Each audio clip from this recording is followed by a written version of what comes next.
ہر چیز کے کچھ نتائج ہیں. یہ آپ کو معلوم ہے کہ ہمارے دین میں تو قذف کا قانون موجود ہے، یعنی کسی شخص پر آپ نے تہمت لگا دی، اب آپ ثابت نہیں کر سکتے اور اس کے لیے جو ضروری نصاب ہے اس کے مطابق ثابت نہیں کر سکتے، تو ایسے شخص کی پیٹھ پر کوڑے برسانے کا حکم دیا گیا ہے. یہ کیسے ہو سکتا ہے کہ کسی کے بارے میں آپ بات کریں، اس پر تہمت لگا دیں، بہتان لگا دیں، بے سوچے سمجھے ایک بات کہہ دیں؟ ہمارے دین میں ہمیں یہ تعلیم دی گئی ہے کہ تم کوئی بھی بات اگر کرتے ہو اور سنی سنائی بات آگے بیان کر دیتے ہو تو یہ جھوٹا ہونے کی علامت ہے. رسول اللہ صلی اللہ علیہ وسلم نے فرمایا ہے کفا بالمرء کذبا ان یحدث بکل ما سمع. عام آدمی کے لیے بھی اگر وہ ہر سنی سنائی بات لوگوں کے بارے میں کہہ دیتا ہے تو یہ اس کے جھوٹا ہونے کے لیے کافی ہے. جہاں یہ کہ کوئی سیاسی رہنما، کوئی عالم، کوئی بڑا شخص، کوئی رہنما ایسی بات کرے، نہایت ذمہ داری کے ساتھ زبان کھولنی چاہیے. قرآن مجید نے کہا ہے کہ اجتنبوا کثیرا من الظن ان بعض الظن اسم. اس طرح کی بدگمانیاں کرنے سے بچو، یہ تمہیں گناہ کے آخری مقام تک لے جاتی ہیں. غیبت کرنا، تمسخر اڑانا، کسی کے اوپر الزامات لگانا، بے سوچے سمجھے بات کرنا بہت بڑے گناہ ہیں. یہ کبیرہ گناہ ہے جن کے لیے ضروری ہے کہ اگر آپ کو احساس ہو جائے تو آپ معافی مانگے، ورنہ اللہ تعالیٰ کے حضور میں یہ اس شخص کا مقدمہ بن جائیں گے اور آپ کو اپنی نیکیاں دے کے قیامت میں جان چھڑانی پڑے گی. غامدی صاحب، آپ خود کہہ رہے ہیں تہمت، بہتان، اس تمام غیبت، تمسخر گناہ کبیرہ ہیں اور بہت سوچ سمجھ کے بات کرنی چاہیے. آپ ایک استاد ہیں، آپ کا تجزیہ کیا کہتا ہے کہ ہمارے زوال اور انحطاط کے آخر وجوہات کیا ہیں؟ کیا مذہب سے دوری ہے؟ مطلب مجموعی طور پر آپ دیکھیں ملاوٹ، ذخیرہ اندوزی اور بہت سی برائیاں موجود ہیں ہمارے میں، اس سب کے پیچھے معاملہ کیا ہے؟ دو بنیادی چیزیں ہوتی ہیں. قوموں کا اجتماعی زوال اس وقت ہوتا ہے جب وہ علم اور اخلاق کے لحاظ سے پستی میں گر جاتی ہیں. مسلمان قومیں جو اس وقت دنیا میں موجود ہیں ان کے ساتھ بھی یہی ہوا ہے.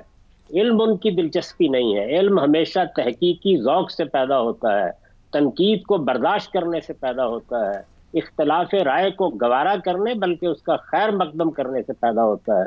تو ہم علم میں پستی میں گر گئے ہیں کیونکہ ایک بند معاشرہ ہے. آپ بات نہیں کر سکتے، آپ نے کوئی رائے بیان کر دی ایک طوفان آ جائے گا آپ کے خلاف. یہی صورتحال ہمارے اخلاقی رویوں کی ہے. یعنی ہم تو باقاعدہ منصوبہ بندی کرتے ہیں جھوٹ بولنے کی، تہمتیں لگانے کی، بددیانتی کرنے کی، اوپر سے لے کے نیچے تک یہی حال ہے. سیاستدان اس کی منصوبہ بندی کرتے، معیشت کے لوگ اس کی منصوبہ بندی کرتے، عام آدمی کا بھی یہی حال ہے.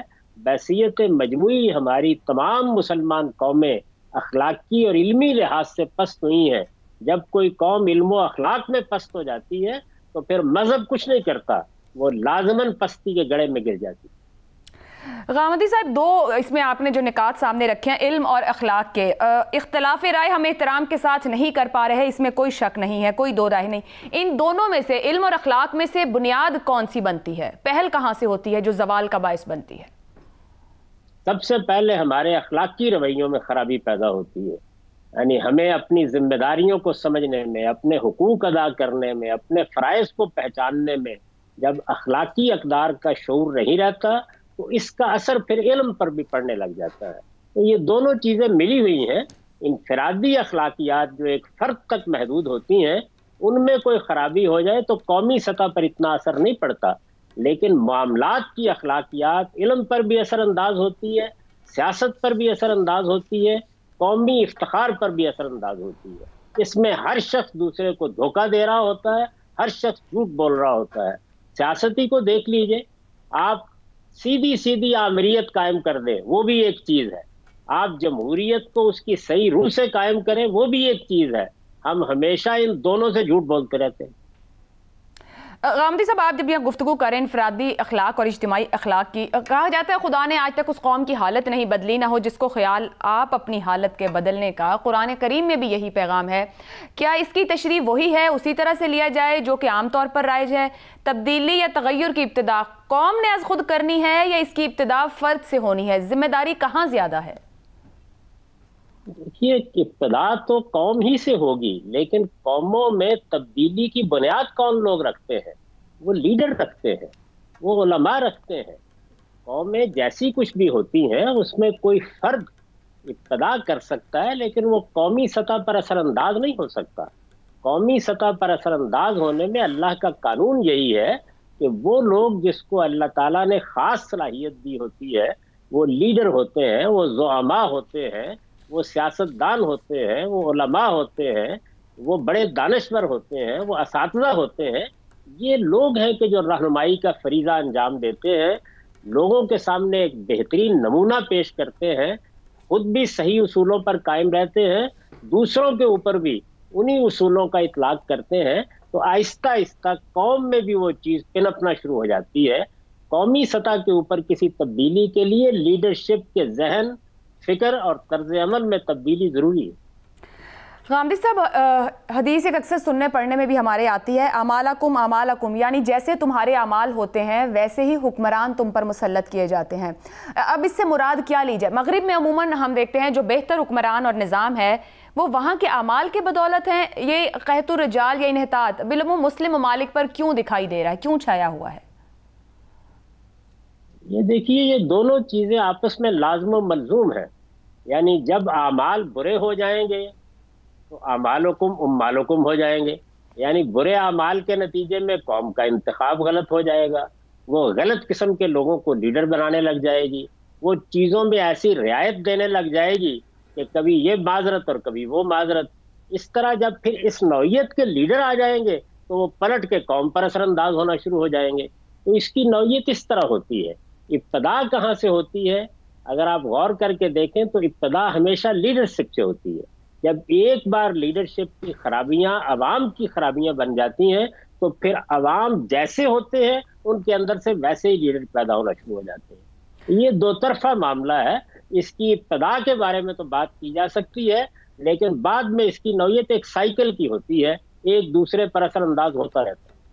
غامدی صاحب، اب یہ بڑا اہم معاملہ کہ آپ نے کہا ابتدا پہ بات ہو سکتی ہے، دونوں لازم و ملزوم ہے، لیکن بعد میں سائیکل ہے. ہم اس وقت جس اسٹیج پر موجود ہیں، ہمارے جو حالات اور معاملات ہیں، جیسے لیڈرز ہمارے پاس رہنما کسی بھی جگہ پر کسی بھی اس میں موجود ہو، اب یہاں سے تبدیلی کا طریقہ کار کیا ہوگا؟ یعنی جس جگہ ہم موجود ہیں یہاں سے بہتری کی جانب کیسے جایا جا سکتا ہے؟ کیا ہمارے، جو آپ نے ایک بات کی کہ خاص صلاحیت وہ لیڈرز میں ہوتی ہے، کیا ہمارے لیڈرز میں ہے؟ اگر نہیں ہے تو وہ کہاں سے آئے گی؟ جس وقت کسی قوم میں بگاڑ اس سطح پر ہو جائے تو پھر اللہ تعالیٰ کچھ لوگوں کو شعور دیتا ہے. اگر آپ قوموں کی تاریخ کا مطالعہ کریں، ہر شعبہ زندگی میں کوئی ایک دو ایسے لوگ پیدا ہونا شروع ہو جاتے ہیں جو قوموں کو اٹھاتے ہیں، بلاتے ہیں. وہ پھر کوشش کرتے ہیں کہ باقی لیڈرشپ پر بھی اس کے اثرات نمایاں ہوں. تو یہ معاملہ جب بھی ہونا ہے، اگر اللہ نے کرم فرمایا تو یہیں سے ہوگا. اس وقت صورتحال یہ ہے کہ ہم ایک بدترین نوعیت کے سائیکل کی گرفت میں آ چکے ہیں. یہ صورتحال پورے عالم اسلام کی ہے. تو جہاں کہیں بھی سیاست میں یا علماء میں یا دانشوروں میں بہتر لیڈرشپ سامنے آئے گی، ہمیں کوشش کرنی چاہیے کہ اس کو آگے بڑھائیں، اس کا تعارف پیدا کریں. جو لوگ بھی شعور رکھتے ہیں وہ آگے بڑھ کر خیر مقدم کریں.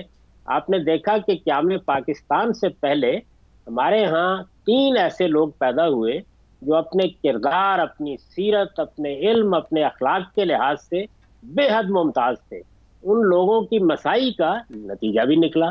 تو اس طرح کے لوگ کتنے پیدا ہوئے؟ ہمارے ہاں کم پیدا ہوئے. پاکستان بننے کے بعد ہم ایک طرح کے قحط الرجال میں مبتلا ہو گئے. مجھے اس وقت قحط الرجال پر آواز دوست کے وہ جملے یاد آ رہے ہیں کہ جب یہ ہو جاتا ہے تو جو دنیا میں قحط پڑتے ہیں ان کی تباہی سے بڑی تباہی قوموں پر آ جاتی ہے. غامدی صاحب، آگے بڑھنے سے پہلے اسی گفتگو میں ایک چھوٹی سی بات یا مزید آپ سے جاننا چاہیں گے. یہ جس سائیکل یا اجتماعی بگاڑ کی ہم بات کر رہے ہیں، اس کی کوئی انتہا ہے کہ یہ اس کا نقطہ اختتام ہوگا، بگاڑ کی یہ انتہا ہوگی؟ 2 نتیجے نکلتے ہیں. قوموں کے اندر اچھی لیڈرشپ کی اپریسیشن پیدا ہو جاتی ہے تو وہ نکل آتی ہیں اس کے اندر سے. نہ ہو تو پھر بڑے انتشار، بڑی تباہی. یعنی آخر ہم پڑھتے ہیں نا کہ اندلس میں وہاں تک تباہی پہنچ گئی کہ مسلمانوں کی پوری سلطنت برباد ہو گئی. سلطنت روما اس طرح زوال آشنا ہو گئی. تو اس لیے یہ دونوں چیزیں ہوتی ہیں. اس میں انتظار کرنا چاہیے اور اپنی جگہ پہ کوشش بھی کرنی چاہیے. یعنی لیڈر کب پیدا ہوں گے، بڑے عالم کب پیدا ہوں گے، وہ تو اللہ تعالیٰ فیصلہ کرے گا، لیکن میں ایک چھوٹی سی شمع جلا سکتا ہوں، میں ایک دیا روشن کر سکتا ہوں، مجھے وہ لازمن کرنا ہے، کیونکہ میں اپنے دائرے میں یہ کردار ادا نہیں کروں گا تو کل خدا کی عدالت میں جوابدہ ہوں گا۔ اس معاملے میں ہر آدمی کو ایک ذمہ داری ادا کرنی ہوتی ہے، اس ذمہ داری کو ختم کر کے نہیں بیٹھنا۔ لیکن قومی سطح پر تبدیلی اسی وقت آتی ہے جب کسی شعبے میں بڑی لیڈرشپ پیدا ہو۔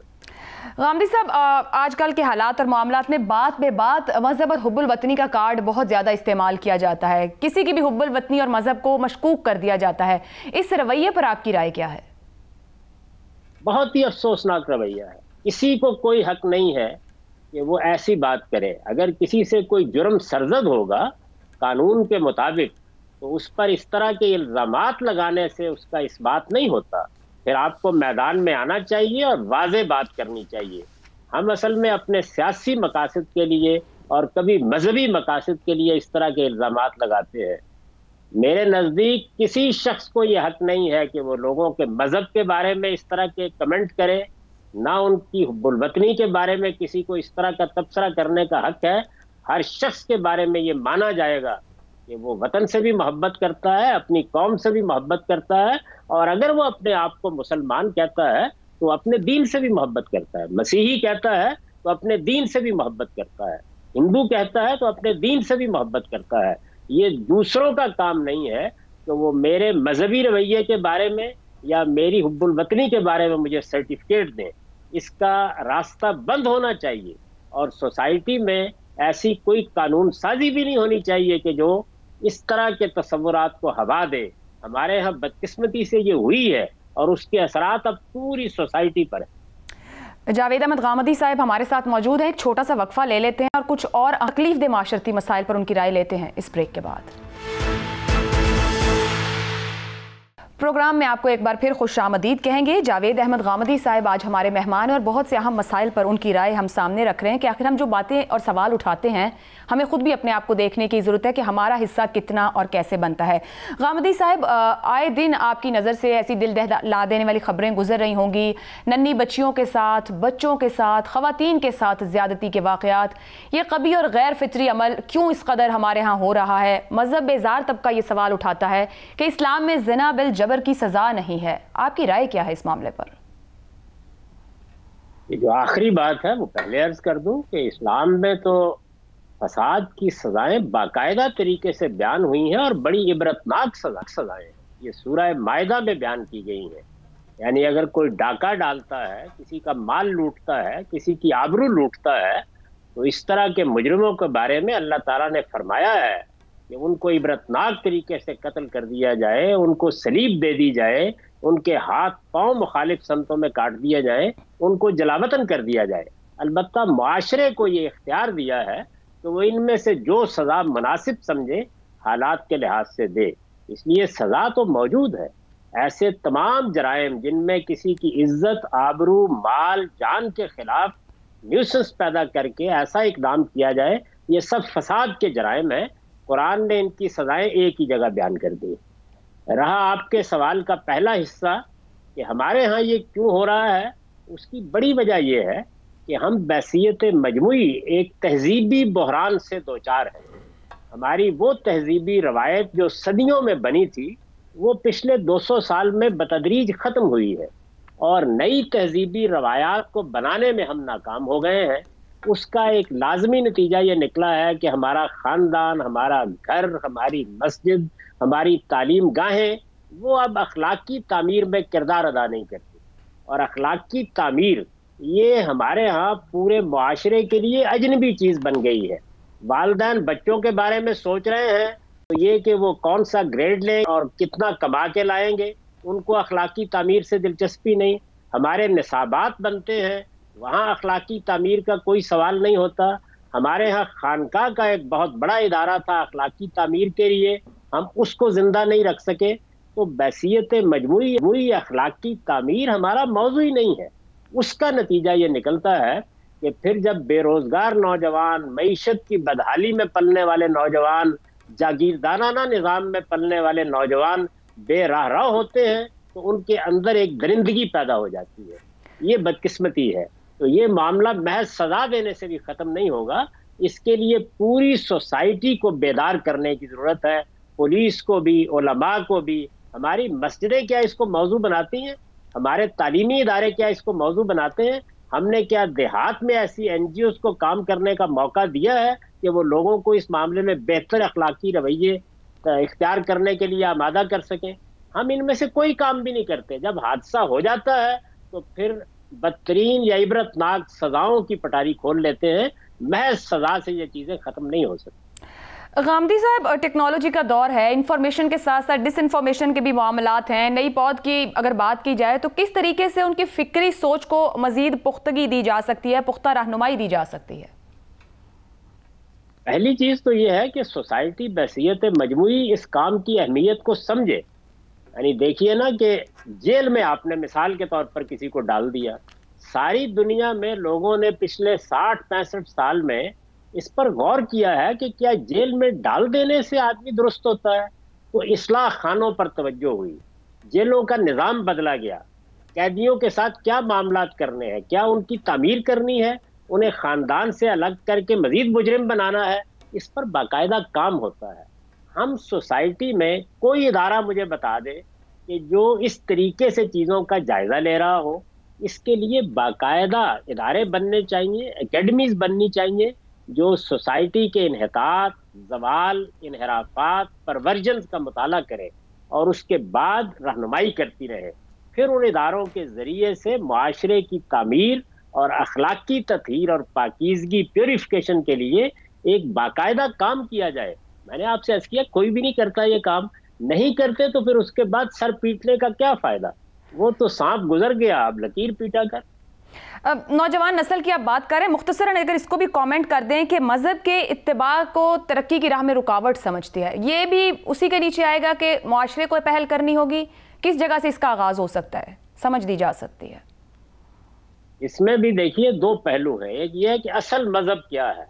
اصل مذہب تو اپنی تعلیمات کے لحاظ سے انسان کو علم کی دولت دیتا ہے، تفکر کی دولت دیتا ہے، چیزوں پر غور کرنے کی صلاحیت پیدا کرتا ہے، کائنات کے ماورا دیکھنے کی قوت دیتا ہے۔ لیکن مذہب اپنی اصل صورت میں رہا کہاں ہے؟ جس طرح کی تعبیرات اس کی ہو جاتی ہیں، اس میں تو وہ مرنے مارنے کی چیز بن چکا ہوتا ہے۔ فلاں کو کافر قرار دے دو، فلاں کی گردن کاٹ دو۔ یہ ابھی دیکھیے کیا حادثہ ہوا ہے، یعنی دن دہاڑے ایک عالم کو قتل کر دیا گیا، کیا قصور تھا؟ لیکن بحیثیت مجموعی ہم سب قصوروار ہیں، اس لیے کہ یہ جنون کی ذہنیت ہم پیدا کرتے ہیں۔ ہم مذہبی تعبیرات کو اس طرح سے پیش کرتے ہیں کہ اس میں دوسروں کے خلاف جذبات کو بھڑکانا اور لوگوں کے ہیجان کو آگے بڑھانا، یہ ہم مقصد بنا لیتے ہیں۔ کبھی آپ دیکھیے یہ آپ کے ہاں سوشل میڈیا پر جو چیزیں لکھی جاتی ہیں، مذہبی اختلافات جیسے بیان ہوتے ہیں، سیاسی اختلافات جیسے بیان ہوتے ہیں، کیا ان میں سے کچھ چیزیں کوئی مہذب آدمی پڑھ بھی سکتا ہے؟ تو تہذیب کو مسئلہ بنایا جائے، شائستگی کو مسئلہ بنایا جائے، تہذیب اور شائستگی کے ساتھ بات کرنے کی تربیت دی جائے، تو اس سے سوسائٹی کے اندر یہ درجہ حرارت کم ہوگا۔ تو مذہب کی غلط تعبیرات، اس میں کوئی شبہ نہیں کہ سوسائٹی پر اثر انداز ہوتی ہیں۔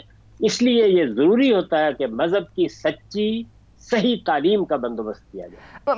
غامدی صاحب، جب آپ اس وقت بات کر رہے ہیں اور اوپر آپ نے سوشل میڈیا کے استعمال کی بھی بات کر دی ہے، ہمارے ہاں بہت سی چیزوں کا حل ان کی پابندیوں میں، فحاشی اور عریانی کا حل ابھی ہم نے حالیہ ایک ایپ کو بند کیا ہے۔ کوئی بھی معاملہ سنگین ہوتا ہے معاشرے میں، اس کی بندش ہی اس کا حل ہے یا حل اور طریقوں سے بہتر طور، مطلب ہم الٹیمیٹ اس پہ جاتے ہیں، حتمی طور پر بند کر دیا جائے یا حتمی سزا سنا دی جائے؟ طریقہ کار کیا ہونا چاہیے؟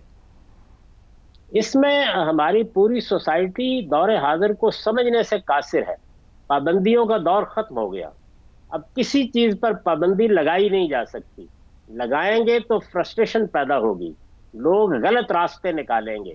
لوگوں کی تربیت کرنی، ہر دور کی اپنی ایک سائنس ہوتی ہے۔ سماجی سائنس میری یا آپ کی خواہشات پر کام نہیں کرتی۔ جب ایک نوعیت کی تہذیب ہمارے ہاں موجود تھی تو میں نے خود دیہات میں دیکھا ہے اپنے بچپن میں کہ ایک بزرگ بھی بعض اوقات ڈانٹ دیتا تھا تو سب سن لیتے تھے۔ لیکن موجودہ زمانہ پابندیوں کا زمانہ نہیں رہا۔ ایسے آلات پیدا ہو گئے ہیں، ایسے ذرائع پیدا ہو گئے ہیں کہ اس میں پابندیاں خود آپ کا منہ چڑھانا شروع کر دیتی ہیں. ہم نے اس سے پہلے یوٹیوب پر پابندی لگا کے دیکھ لی اور بعض اقدامات کر کے دیکھ لیے، اس کی کوئی ضرورت نہیں ہوتی. آپ سوسائٹی کی تعمیر کے منصوبے بنائیں، اپنی مسجدوں کو دیکھیں وہاں سے کیا آپ پیش کر رہے ہیں، اپنے تعلیمی اداروں کو دیکھیں، خانقاہ کے ادارے کو زندہ کرنے کے لیے اقدامات کریں. اچھے اہل علم اور اچھے اسکالرز اور اچھے دانشور وہ اپنی خدمات پیش کریں، اور پوری کی پوری ریاست اعلیٰ اقدار کو دنیا تک پہنچانے کا کام کریں. یہ سب چیزیں مل کے کہیں سوسائٹی پر اثر انداز ہوتی ہیں. اس وقت جو دنیا میں مہذب ممالک ہیں نسبتاً، یا ترقی یافتہ ممالک ہیں، آپ یہ دیکھیے کہ وہاں تینوں چیزیں کس توازن کے ساتھ پیدا کرنے کی کوشش کی جاتی ہے. یعنی معاشرتی زندگی کو کیسے منظم کیا جاتا ہے، سیاسی زندگی کو کس طریقے سے خلفشار سے نجات دلائی جاتی ہے، ایک باقاعدہ نظام کے اندر لوگ ڈھلتے چلے جاتے ہیں. ہماری تو بدقسمتی یہ ہے کہ ہم 70-72 سال سے اس ملک میں کسی نظام کو بھی چلنے نہیں دیتے، بلکہ بار بار ایک نئی نرسری لگاتے اور اپنا بھی اور قوم کا بھی مذہقہ اڑانے کا سامان کرتے. جاوید احمد غامدی صاحب ہمارے ساتھ موجود ہیں. ایک بریک لیتے ہیں، بریک سے واپس آئیں گے، گفتگو کا سلسلہ آگے بڑھائیں گے. پروگرام میں آپ کو خوش آمدید کہیں گے. غامدی صاحب، زیادتی کے مجرمان کے لیے بھی سر عام سزا کا مطالبہ ہے. یہ جو آپ بار بار علم کی تعمیر کی بات کر رہے ہیں، یہ اب اس کے اوپر مطلب میں وہی بات کہ ہم حتمی سزا کی بات کرتے ہیں. دین کیا رہنمائی کرتا ہے؟ کیا ایسے مجرم کو سر عام سزا دینی چاہیے؟ یہ دین تو سب سے پہلے لوگوں کی اصلاح سے بات شروع کرے گا، وہ اخلاق کی تعمیر سے بات شروع کرے گا. رسول اللہ صلی اللہ علیہ وسلم نے جب اپنی دعوت شروع کی، یا اس سے پہلے کے پیغمبروں نے، تو سزائیں دینے سے شروع کی تھی. بہت مشہور واقعہ ہے، آپ انجیل میں پڑھیں کہ حضرت مسیح کے سامنے اسی طرح سے ایک عورت کو لایا گیا، تو انہوں نے کہا کہ اس کو پتھر وہ مارے جس نے کبھی اس جرم کا ارتکاب نہ کیا ہو، اور اس کے سر پر ہاتھ رکھا اور واپس بھیج دیا. جب سوسائٹی میں اس درجے کی انارکی ہو اور اس طرح سے سوسائٹی کو نظر انداز کر دیا گیا ہو، سول سوسائٹی اپنی ذمہ داریاں ادا نہ کر رہی ہو، علماء ذمہ داریاں ادا نہ کر رہے ہوں، جنون ہی پیدا کیا جا رہا ہو، تو اس میں سزائیں کیا کر رہے ہیں؟ سزائیں بھی ضروری ہے.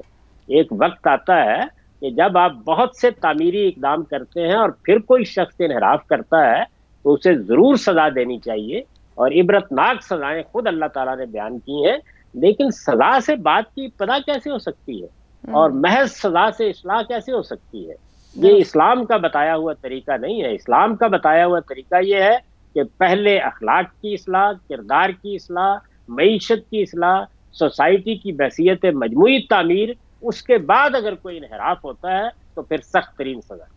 غامدی صاحب، اخلاقیات سے واپس آتے ہیں. تھوڑا سا آخری سوال سیاست کی جانب. جمہوریت کیا اسلام سے متصادم کانسیپٹ ہے؟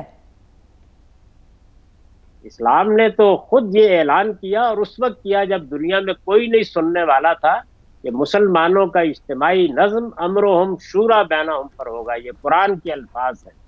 یعنی لوگوں کی رائے سے حکومتیں بنیں گی، لوگوں کی رائے سے اجتماعی نظام وجود میں آئے گا، ان کی رائے کی تائید کی بنیاد پر قائم رہے گا. لوگوں کی رائے سے محروم ہو جائے گا تو اپنا جواز کھو دے گا. ہمارے سب سے بڑے سیاسی شخصیت نے آپ جانتی ہیں کہ حضرت عمر فاروق ہیں، انہوں نے کہا کہ لا خلافت الا مشورۃ من المسلمین، مسلمانوں کی رائے کے بغیر کسی حکومت کا کوئی تصور نہیں ہے. تو جمہوریت کا سبق اسلام نے دیا ہے. جمہوریت کے سوا رستہ ہی کوئی نہیں ہے. جائز حکومتیں صرف دو ہوتی ہیں، یا اللہ تعالیٰ کسی کا تقرر کرے یا لوگ تقرر کریں. اللہ تعالیٰ کا معاملہ تو ختم نبوت کے بعد اب بند ہو گیا، اس لیے اب لوگوں کو حکومتیں قائم کرنی ہے. جمہوریت کے سوا کوئی دوسرا تصور بھی پیدا نہیں کیا جا سکتا اسلام کی بنیاد. آپ نے جمہوریت کو بڑا کھول کر وضاحت سے بیان کیا ہے. سیاست میں ہمارے موروثیت بہت بڑھ گئی ہے. سیکولر جماعتیں، کچھ مذہبی جماعتیں بھی ہمیں دکھائی دے رہی، سربراہی اولادوں میں منتقل ہو رہی ہے.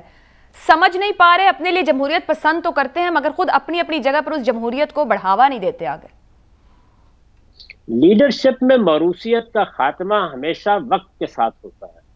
یعنی ایک لمبا عرصہ گزارنے کے بعد آپ بار بار انتخابات میں جاتے ہیں، سیاسی جماعتوں کی تہذیب کرتے ہیں، نیچے سے اوپر تک سیاسی نظام بنانے کی صحیح کرتے ہیں. اس میں جن قوموں نے کامیابی حاصل کی ہے ان کے ہاں بھی ایک زمانے میں یہی صورت تھی. اس وقت بھی کبھی کبھی پیدا ہو جاتی ہے کہ ایک خاندان سے لوگ سامنے آتے ہیں. اس میں کوئی حرج کی بات نہیں اگر وہ میرٹ پر آئے، یعنی جمہوری عمل جاری ہو، اس کے اندر سے قیادت پیدا ہو، پارٹیوں میں نیچے تک انتخابات ہوں، کھلی سیاست، کھلے اختلافات کے ساتھ پارٹیاں کام کریں، حکومتیں کام کریں.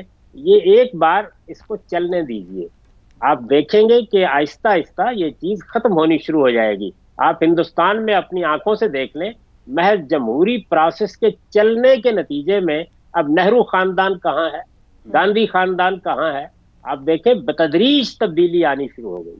تو اس لیے یہ تبدیلی سیاسی یا سماجی سطح پر ایک دن میں نہیں آتی. کسی نظام کو چلنے تو دیجئے کہ وہ اپنے نتائج پیدا کرے. بہت بہت شکریہ جاوید احمد غامدی صاحب ہمارے لیے وقت نکالنے کے لیے. ایک نشست ناکافی ہے، انشاءاللہ مستقبل میں بھی آپ سے سوالات رکھتے رہیں گے اور آپ اسی طرح وقت دیتے رہیں گے. جاوید احمد غامدی صاحب ہمارے ساتھ موجود تھے جو آج اخلاقی سیاسی معاشرتی مسائل کرنا ہے. وہ کہتے ہیں کہ ہمیں اخلاقی طور پر شروع کرنے کی ضرورت ہے. اصلاح اور اخلاق تعمیری رویوں کے ساتھ ابتدا ہے ان تمام مسائل کی. اپنی اپنی جگہ چھوٹی چھوٹی شمع روشن کرتے رہنا چاہیے تاکہ معاشرے میں اچھائی کا پرچار ہوتا رہے. آپ اپنا فیڈ بیک بھیج سکتے ہیں. مجھے اجازت دیجیے. اللہ حافظ.